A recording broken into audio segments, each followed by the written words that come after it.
বন্ধুরা, আশা করি সবাই ভালো আছেন। তো বন্ধুরা, এখন যে ছবিটার বিষয়ে কথা বলবো, তো সেই ছবিটার নাম হলো মিস্টার অ্যান্ড মিসেস খিলাড়ি। যে ছবিতে অভিনয় করেছেন অক্ষয় কুমার, জুহি চাওলা, কাদের খান, পরেশ রাওয়াল, গুলশান গ্লোভার সহ আরও অনেকে। তো সেই ছবিটাকে নিয়ে এখন কথা বলবো।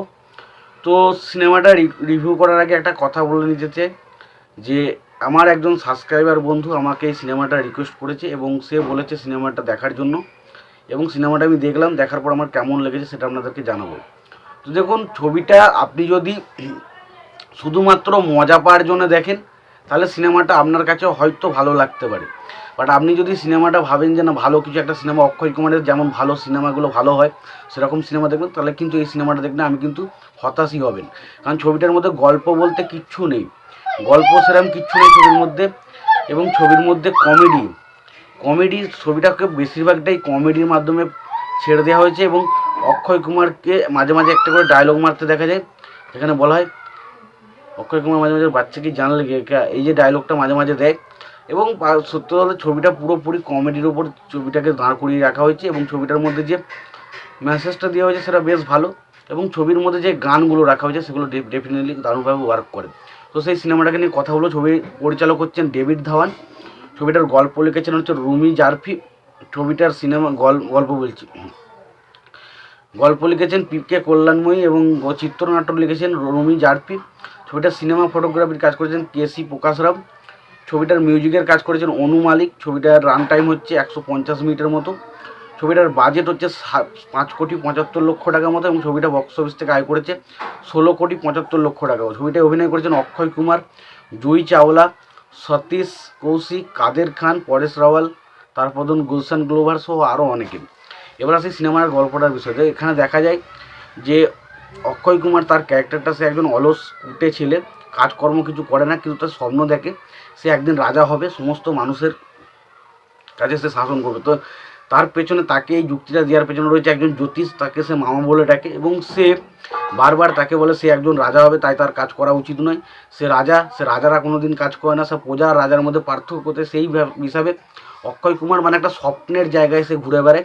বাস্তব লাইফের সাথে তার কোনো সম্পর্ক নেই, সে সবসময় স্বপ্ন দেখে সে রাজা হবে।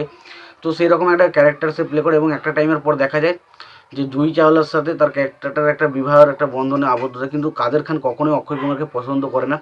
তার কারণ হচ্ছে কাদের খান চাই যে তার জামাই বড়লোক নাও হতে পারে, কিন্তু যেন মেহনতি হয়, যেন তার কোনো কাজ করার ক্ষমতা থাকে, সে যেন কাউকে মন থেকে ভালোবাসতে পারে, কাজ করে টাকা ইনকাম করে তাকে খাওয়াতে পারে, এরকম একটা যেন সে তার যেন টাকার প্রতি লোভ না থাকে।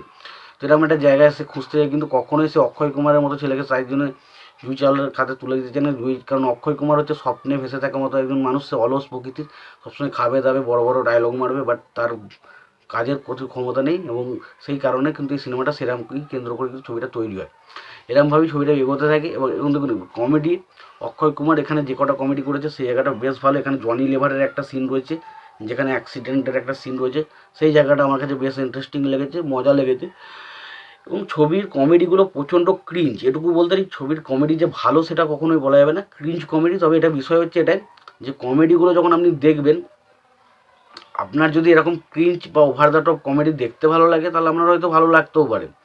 বাট কমেডিগুলো কিন্তু খুব একটা আহামরি কমেডি বা খুব একটা লজিকনেস কথাবার্তা সেরকম কিন্তু নেই। যা খুশি তাই হচ্ছে, যা খুশি তাই তো কমেডি হচ্ছে। তো সত্যি কথা, ডেভিড ধাওয়ানের ছবি যারা দেখেন তারা অবশ্যই জানেন কী ধরনের কমেডি থাকে। তো এটাও সেরকম ধরনের ক্রিঞ্জ কমেডি। তো আপনি যদি মজা পেতে চান, আমি তো বললাম যদি মজা পেতে চান অবশ্যই ছবিটা দেখতে হবে। না, যদি ভাবেন যে একটা ভালো সিনেমা দেখবেন তাহলে কিন্তু আপনি অনেকটা হতাশ হতে পারেন। এবার আছে ছবির গানগুলো। এখানে ছবি দেখুন, প্রত্যেকটা গান ছবির ভালো। মিস্টার খিলাড়ি গানটা, মিস্টার বা মিসেস খিলাড়ি যে গানটা রয়েছে সেই গানটা খুবই ভালো। বা জব নাকড়ি মিলেগি তো ক্যা হোগা, বা জব তক রহে সমোসা মে আলু যে গানটা রয়েছে সেই গানটাও খুবই ভালো। বা তারপরে আরও প্রথম দিকে গান, প্রত্যেকটা গানই ছবির ভালো। মোটামুটি 6-7টা মতো গান রয়েছে, কিন্তু গানগুলো কিন্তু খুব ভালো। তো গানগুলোর জন্য এবং ছবির কিছু কমেডির জন্য অবশ্যই ছবিটা একবার দেখা যায়। যদি ছবিটা না দেখে থাকেন অবশ্যই একবার দেখতে পারেন। ছবিটা দেখে থাকলে আপনাদের কেমন লেগেছে জানাবেন। ভিডিওটি ভালো লেগে থাকলে অবশ্যই লাইক কমেন্ট শেয়ার করে দেবেন। চ্যানেলটা নতুন হয়ে থাকলে অবশ্যই আমরা চ্যানেলটা সাবস্ক্রাইব করে নিয়ে পাশে বেল আইকনটা অবশ্যই প্রেস করে দেবেন। ভালো থাকবেন, সুস্থ থাকবেন, দেখা হচ্ছে পরের ভিডিওতে।